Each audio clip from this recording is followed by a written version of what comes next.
Guys here. I don't know about you guys, but I had an incredible summer. How many of you guys had a good summer this year? Had a good summer? I want to hear from maybe two people, just a highlight trip that you went and you were like, man, this trip was an awesome trip and it's epic and it's legendary and I am so excited about sharing. I got married. Yeah! Does that count? That's quite a trip, actually. That's quite a trip. Okay, let's see. Crazy trip. Tell me, Karina. Hold on. Yell right into that. I went to D.C. D.C.? How many of you guys have been to Washington, D.C.? Okay, I've been to like 15 or 16 different countries. I've never been to Washington, D.C. How messed up is that? Okay, what was the coolest thing you saw in Washington, D.C., Karina?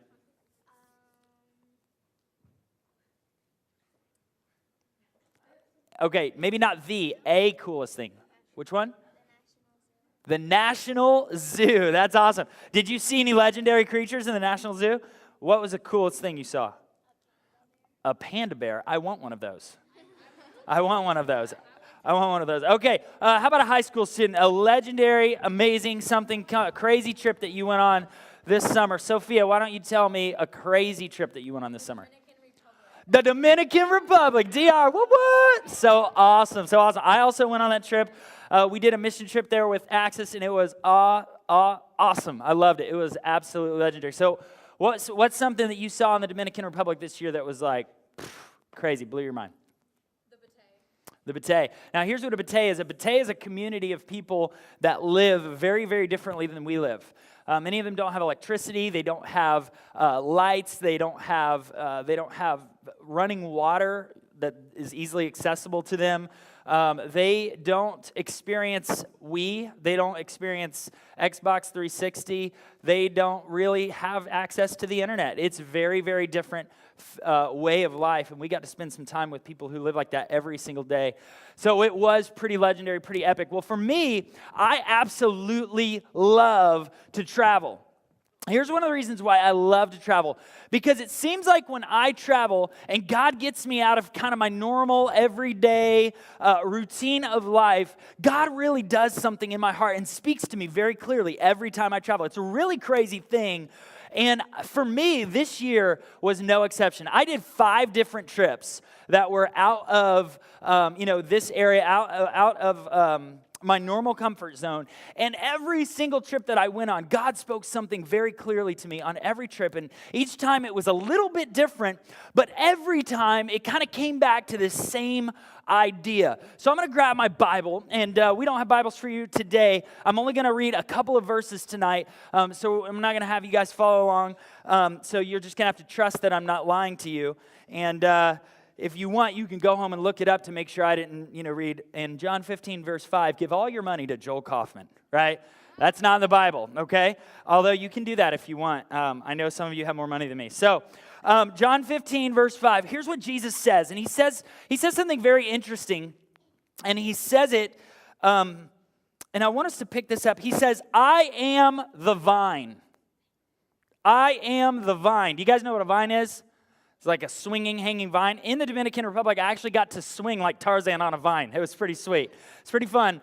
I am the vine. That's what Jesus said. Now we know that Jesus is not actually a vine. We know that Jesus didn't turn from a human into some sort of odd creature like a vine or something, like Monster Man Jesus or whatever, like I'm a vine. Blah. But Jesus is making kind of an analogy, an allegory. He's just saying, I am like a vine. And here's what he says as well. He says, I am the vine, and you are the branches. If a man remains in me, and I in him, he will bear much fruit. Apart from me, you can do nothing. When I was a kid, I loved to go through the woods and clear out. I had a machete. You guys know what a machete is? I had a machete. Why a 9-year-old kid had a machete, I don't know. Ask my mother. She was strange in an awesome way. So she let me have this machete, and I would go through the woods, and I would clear things out. And one of the things I love to do is after a week or two, I would come back to the woods after clearing out a path, and I would gather up all the different sticks that I had cut down as I was clearing a path, and I would use those sticks to make a fire. How many of you boys in here love fire? Fire is awesome. It's like the best thing that God ever made. Fire is so cool. If God had not made fire, it would be very, very difficult for us to live, and it would be very difficult for boys to find anything to do with their life, right? So fire is awesome, and I loved fire growing up. So I would take all these branches after about 2 weeks, and I would burn them. Now, what do you know about something that's alive if you try to burn it? Any Cub Scouts or Boy Scouts, Girl Scouts, Eagle Scouts, Royal Rangers? You guys are like, what? It's nerdy, trust me, I did it. Okay, what happens if you try to burn something that you've just cut that's fresh cut? What happens, Ethan? Well, if it has freshly been cut, is it dry? No, it's moist, right? So it's not actually able to be burned very easily. In fact, if you throw it in a fire, it's probably just going to smoke a lot. It's really what it'll do. And yet, if you give it some time, it'll begin to dry out and wither away. Because once you cut a branch off of what it is actually connected to, once you cut a branch off, it begins to wither and die. And as it withers and dies, it gets dry and crackly, and then it's easy to throw into the fire and burn. It's no problem. And so that's really what Jesus is saying. He's saying, look, I'm like this vine, and you're like the branches of this vine. And as long as you remain in me, and as I remain in you, you'll bear fruit. But if you stop, if you don't remain in me, if you get disconnected from me, if you, the branches, get disconnected from the vine, then you won't continue to bear fruit. What does something do when it gets cut off? It begins to die, right? And so what Jesus says is, I'm the vine, you're the branches, you stay connected with me. If you remain in me and I in you, you will bear much fruit. How many of you guys drive in here? How many high schoolers drive? You got a car, you drive, you've got independence from mom and dad, you're able to drive around. For those of you who are younger, if you get good grades, study hard, and are respectful of your parents, it'll happen for you someday. All right, free advice. So, if you have a car and you drive, you know that when you get into your car, you turn the key, and what is it supposed to do? Start. And then when you put it in gear, it's supposed to do what? Move and go and take you to the place that you want to go, to hang out with your friends or to go to school or go to work or do what you need to do in life. And when you turn that key and it doesn't turn on, it's very what? Frustrating, disappointing, sad, big time bummer, right? Well, I was driving the other night, actually home from the last Axis gathering that we had over the summer at the pool party house. And we had a great time. We were heading over to Tijuana Flats to do dinner after Axis. And I was pumped because, let me tell you, I love those deep fried cookie dough flautas. Mwah! So good. Anyway, shameless plug for Tijuana Flats. So I'm on my way to Tijuana Flats, and I'm salivating. I'm ready. I'm like, cookie dough flautas. I want them. I'm like daydreaming about them. It's awesome. But then my lights in my dashboard light up like a Christmas tree. Not good. How many of you guys know if you see like a check engine light or an airbag light or whatever, that's basically like dollar signs with a negative in front of it, right? You're about to lose some money. You're about to spend some money. So that, iPad or that iPod or that iMac or that iPhone or that anything else that you wanted is now going to be a lame car repair, right? So I saw these lights come up and I'm like, uh-oh, this is not good. I want you guys to take a look with me at some pictures. And if I can get a lovely assistant to bring me my pointer, that would be great. I want you guys to take a look at this. This is a car battery, okay? Everybody see the battery? You see on the left, you've got the red wire. On the right, you've got the black wire, and you've got the little things that charge to it. So if your battery dies, what do? You hook them up, you jump it, right? That's what you do. And so, thank you, Lisa. Everybody give Lisa a hand. Thank you. Yes. All right. Now, here's the thing about my particular battery. I have a Volkswagen Jetta. And so you see this like little box right here? That box is kind of abnormal. You don't see that on every vehicle. Well, this box has all these wires that hook into it that go all throughout the rest of the car and help make the car do what they want to do. And these wires actually connect from the battery to the alternator. Well, let me tell you something about what the relationship between a battery and an alternator. Okay, a battery, just like a battery like this, if you put it in a remote or, your Wii remote or whatever, and if it's not a rechargeable battery, what happens after a while?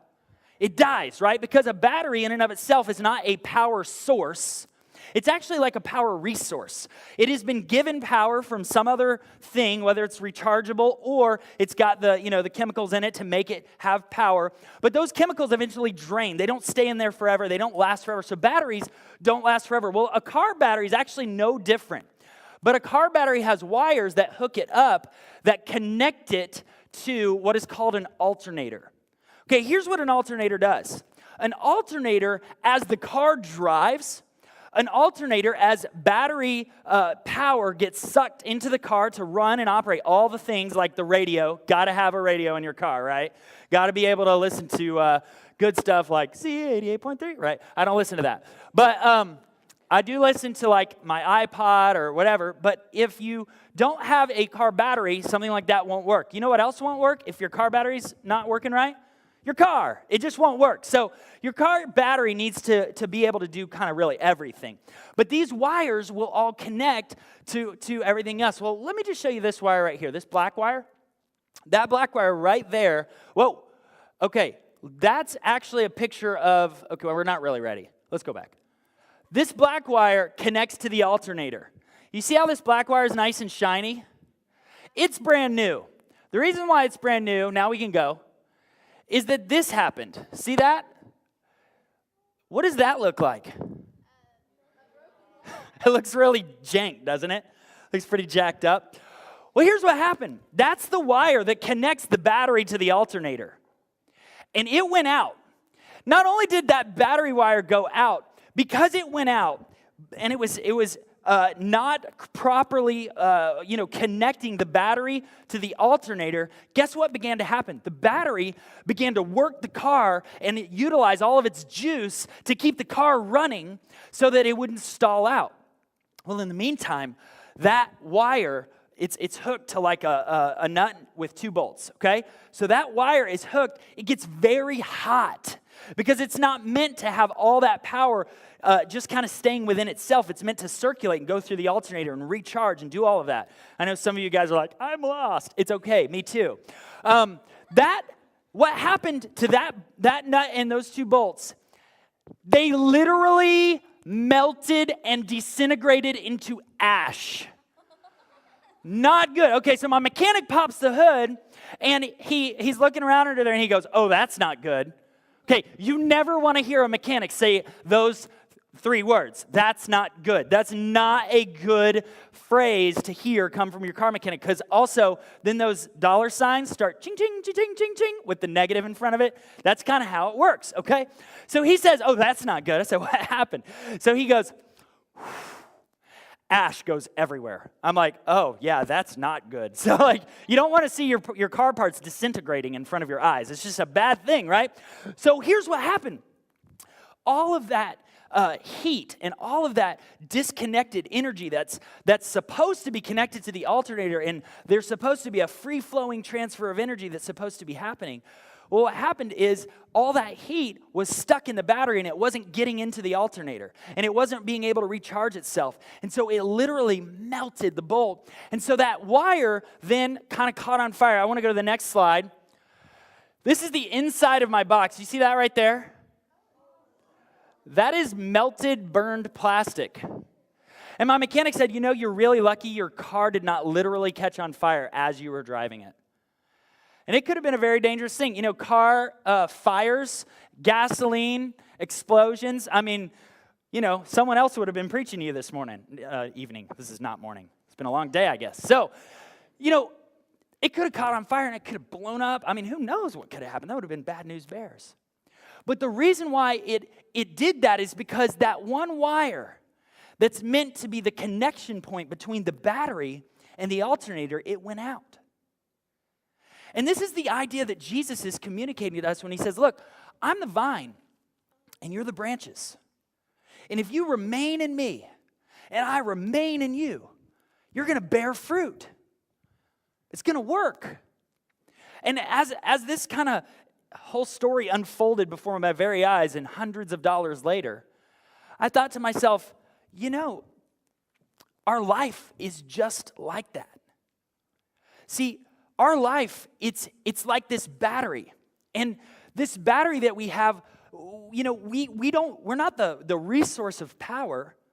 We're able to do things. We help things work, things happen. We live a life on this earth.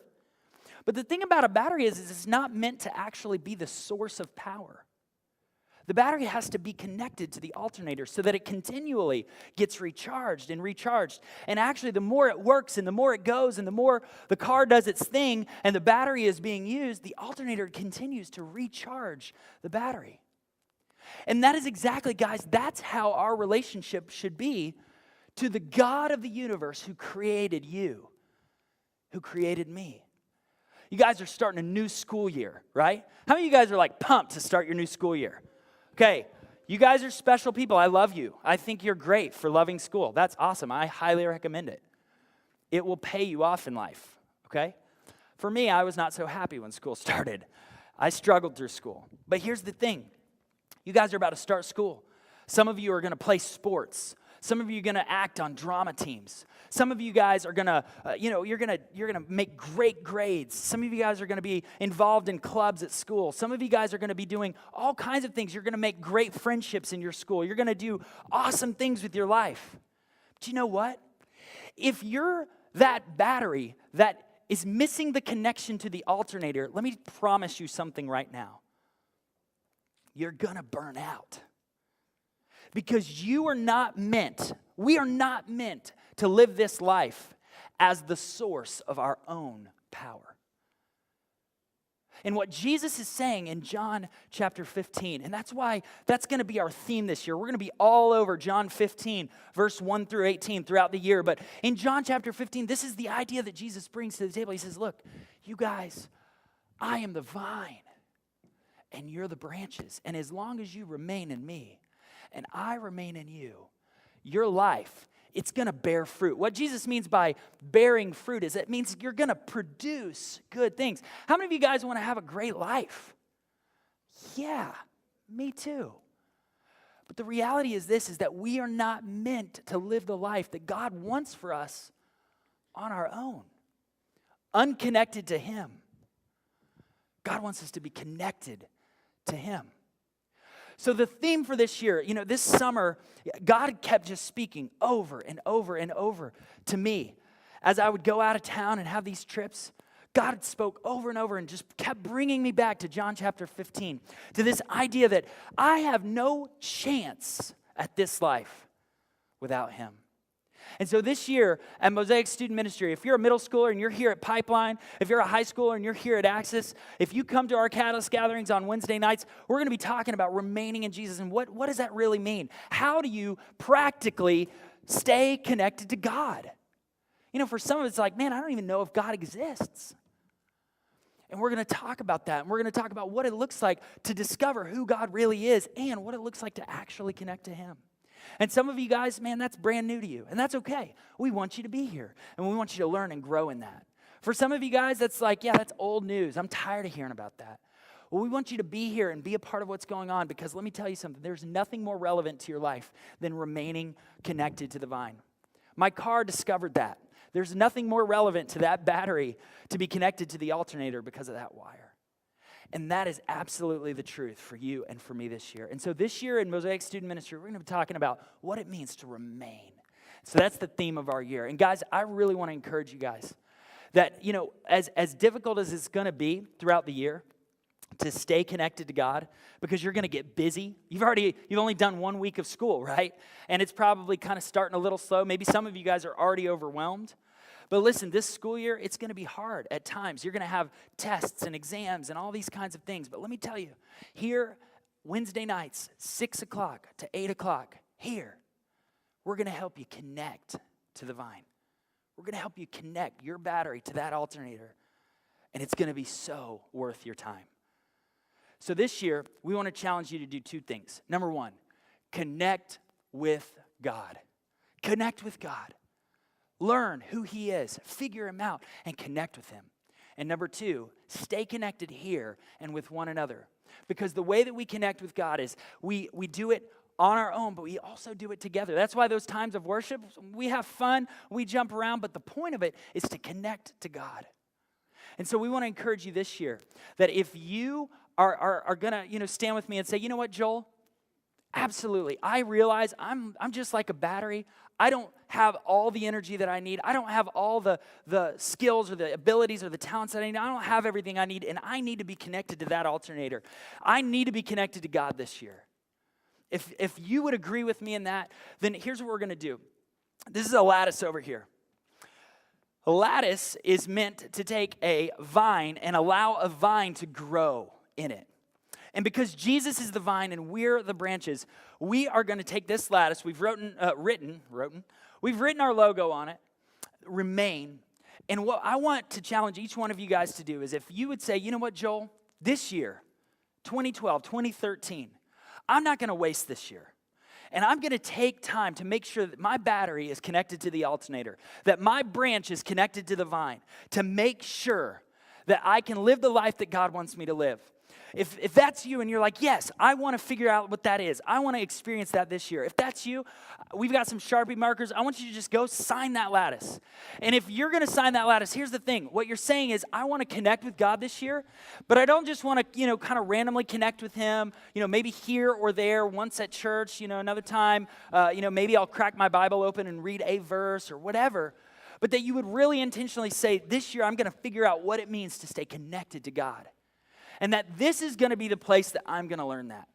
Wednesday nights, 6 o'clock to 8 o'clock, I'm going to make sure that I can get here. Not so that you can, I'm a good Christian, I go to church or whatever, but so that you can learn to connect to the vine. So if you're here tonight and you're like, you know what, Joel, I'm with you. I'm with you. I want to connect. Then we're going to spend some time. The worship team is going to lead us in a time of worship. And one at a time, actually we've got, quite a few Sharpies there. So, when you feel like it's right for you and you feel like, yeah, you know what, I'm going to do that this year. Don't take it lightly. Be real about it. But if it's like, yeah, I'm going to do that this year. And I want you guys to go, walk up, sign the lattice. Don't sign it, super huge. Joe, and no one else can sign it. Because we want all of your names to be able to be on there so we can say, you know what? I remember that Brittany said that she wanted to remain in God this year, and I see her name here, but where is Brittany? So I can give her a call and say, what's up, girl? I need somebody to beat me in ping pong, and I want you to connect with God, because that's what life is about. Listen, guys, your battery can't run on its own. It needs to be connected to the alternator. Understand that Jesus is the vine. As a branch, you can't survive on your own. When you're disconnected from the vine, you will wither and you'll die. And we don't want that for you. So if you're here tonight and you're like, you know what? This matters to me. As we spend time in worship, go sign it. And we're going to put it up kind of at the front of the church. When you walk in on Sunday mornings, people will see it. And they'll see the student ministry thing. And they'll say, oh, man, Brittany signed that thing. She really wants to. Now you got to sign it, right? Just kidding. I'm just kidding. But that's the thing is they're going to see it and they're like, oh, man, these kids really care. They're going to connect to Jesus this year. That's awesome. That's going to impact this whole church. It's going to impact your family. God, you are an incredible God. You're so good. You're so good. You are the source of everything we need.